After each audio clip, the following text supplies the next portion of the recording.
On a quiet golden afternoon, beyond the towering gates of a grand mansion, a little girl sat alone in her wheelchair beneath the shade of a flowering tree.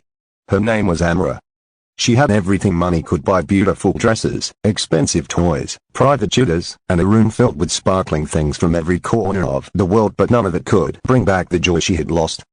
Months earlier, a tragic accident had taken away the use of her legs, leaving her trapped in silence, sadness, and endless loneliness. Her father, Elder Scrod, one of the wealthiest businessmen in the city, had spent fortunes seeking the best doctors, specialists, and treatments. Yet nothing changed.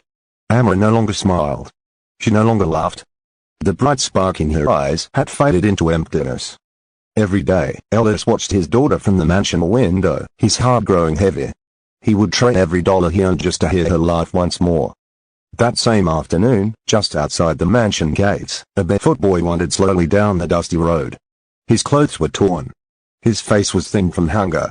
Yet there was something alive in his eyes, something wild, bright, and unbroken. His name was Koffert. He was alone in the world, surviving one day at a time by collecting scraps, sleeping wherever night found him, and dancing in the streets for coins whenever people were kind enough to stop and watch. As he passed the grand gate, he heard soft music drifting from inside the estate, a piano melody played by invisible hands through open windows. Koffert stopped walking. His feet began moving before he even realized it. He closed his eyes and let the rhythm take him. His body swayed, spun, and leaped with effortless joy. Bare feet kicked up dust. Thin arms painted stories in the air. His dance was not polished, but it was filled with raw life, raw feeling, raw freedom. Amara noticed him. For the first time in months, her eyes lifted with curiosity. She watched the strange barefoot boy dance as though pain did not exist, as though hunger did not matter, as though life itself was music. And then something no one expected happened. Amara smiled. It was small, fragile, almost invisible, but it was real. Inside the mansion, Elders saw it from the window and froze. He had not seen that smile in nearly a year. Without hesitation, he ran outside. By the time he reached the gate, Koffert had stopped dancing and was about to leave, embarrassed that guards were staring at him. "Wait," Elders called. Koffert turned, nervous. Elders looked at the skinny homeless boy standing barefoot in dirt, then looked at his daughter smiling softly behind him. "What is your name?" Elders asked gently. "Koffert." "So would you dance again?" Koffert blinked in confusion. "For my daughter," Elders said quietly. "Please." Koffert looked at Amara. She was staring at him, hope glowing faintly in her sad eyes. He nodded. Then he danced again. This time with more heart than ever before. He danced like sunlight on water, like birds soaring through open skies, like rain falling on thirsty earth. He danced with laughter in his bones and dreams in his footsteps. And Amara laughed. A clear, beautiful laugh that made servants stop working, made birds seem silent, made Ellis feel tears rush into his eyes. It was a miracle money had failed to buy. From the day, Ellis invited Koffert back. At first, just to visit. Then every day. Koffert would sit with Amara in the gardens, telling funny stories, making silly faces, dancing wildly until she laughed so hard tears rolled down her cheeks. He treated her not like a fragile broken girl, but like a friend. He spoke to her like she was whole. He saw not her wheelchair, but her spirit. Slowly, Amara changed. She began eating more. Speaking more. Smiling every morning. As weeks passed, Elders noticed something deeper. Koffert carried wisdom far beyond his years. Though he owned nothing, he gave joy freely. Though he had known suffering, bitterness had never touched his heart. One evening Elias asked, "Where are your parents?" Koffert's smile faded. "My mother died when I was little," he said softly. "My father left long before that. Since then it's just been me." Elders felt shame stab his heart. He had lived surrounded by luxury while children like Koffert slept hungry under open skies. That night, he could not sleep. The next morning, he made a decision. He offered Koffert a room in the mansion, clean clothes, food, school, safety, a real home. Koffert stared in disbelief. "For me?" "For you," Elders said. "Not because I pity you. Because you brought life back into this house." Tears filled Koffert's eyes. No one had ever chosen him before. He accepted. Life changed quickly. Koffert learned to read in fine classrooms. He wore shoes for the first time. He slept in a bed softer than clouds. But he never forgot who he was. He remained humble, kind, playful, the same barefoot spirit, only now with hope. His bond with Amara grew stronger. They became inseparable. He pushed her wheelchair through gardens. She taught him piano. He taught her rhythm. He placed her hands on drums so she could feel beats through her fingertips. Close your eyes, he told her. Feel music, not with your ears, with your soul, and something awakened inside her. She began believing again. One afternoon, while Koffer danced before her, he stretched out his hand. Stand with me. Amra looked down sadly. I can't, you can try. Fear filled her face. But she reached for his hand. Her arms trembled. Her legs shook.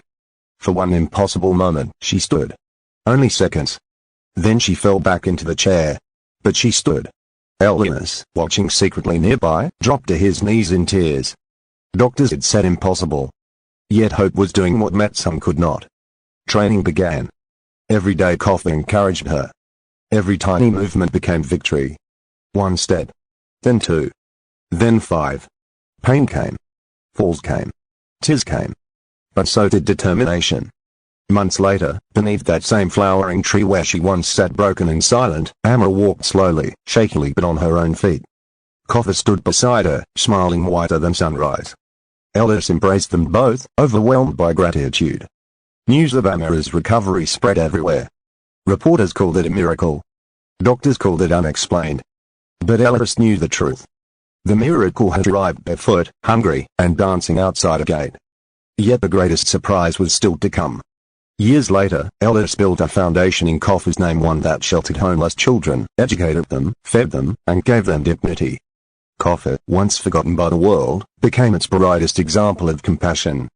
And Amra, now fully walking, stood beside him helping children who had once lived exactly as he did.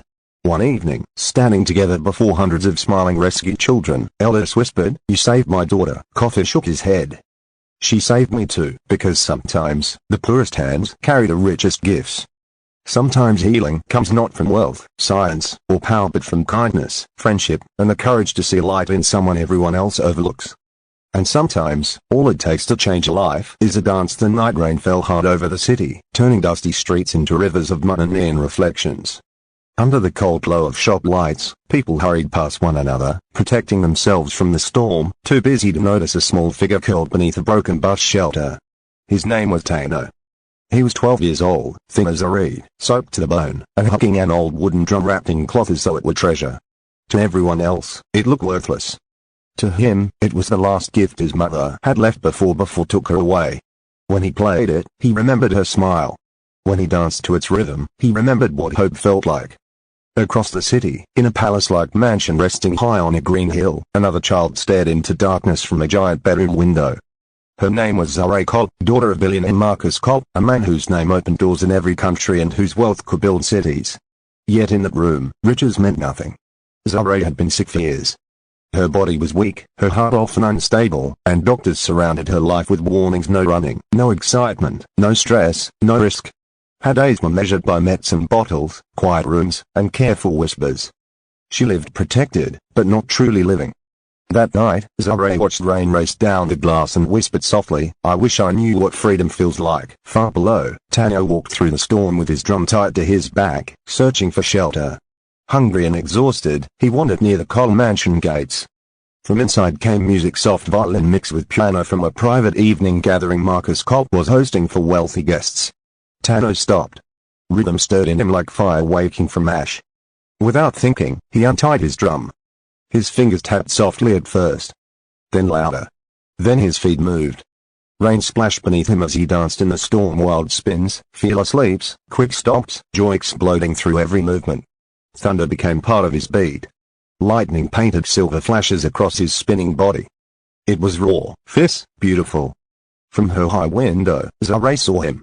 She pressed closer to the glass, mesmerized. Not by perfection but by life. By freedom. By a boy dancing in rain like the world belonged to him. For the first time in years, she laughed, a sudden bright laugh that startled her nurses outside the room. Marcus heard it and froze. He rushed in. What happened? Zare pointed toward the gates. The dancing boy, she whispered, smiling. Bring him here. Marcus looked out and saw only a poor street child soaked in rain, barefoot and ragged. Yet his daughter's eyes were shining. He had not seen that light in years. Bring him in, Marcus ordered the guards. Moments later, Tano stood dripping in the mansion's marble entrance hall, staring wide-eyed at chandeliers brighter than daylight. He looked small and out of place, clutching his drum tightly. Marcus stepped forward. "My daughter wants to meet you." Tano swallowed nervously. "Me?" Yes, he was led upstairs. When he entered Zare's room, silence hung for a moment. Then Zare smiled. "You dance like Rain is your friend." Tano grinned shyly. "Rain washes sadness away." That answer made her laugh again. Marcus stood quietly, feeling something impossible hope. He asked Tano to return the next day. Then the next. Soon, Tano became part of Zare's world. He played rhythms on his old drum while she clapped softly from bed.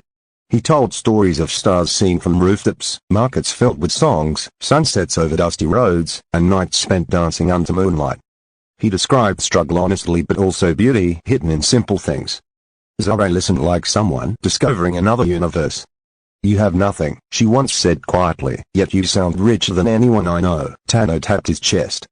"If your heart still sings, you are never poor." Those words changed her. Slowly, Zare began asking to go outside. First into gardens. Then longer walks with assistants. Then small exercises. Doctors were stunned by her growing strength. But what met some could not explain was simple. She had found a reason to live. Marcus watched in amazement but also curiosity about Tano. One evening he followed him secretly after he left the mansion. What he saw broke him. Tano returned not to a home but to a broken abandoned building where dozens of homeless children slept hungry together. Yet before the small break Marcus's kitchen had packed for him, Tano divided it among the youngest children first. He kept the smallest piece. Marcus stood hidden in shadows, ashamed. A child with nothing was teaching abundance. The next morning Marcus called Tano into his office. "How many children live there?" Tano hesitated. "Maybe 30, sometimes more." "And you feed them?" "When I can." Marcus leaned back, silent for a long moment. Then he said words that changed many lives. "Show me." That afternoon, Marcus visited the abandoned shelter himself.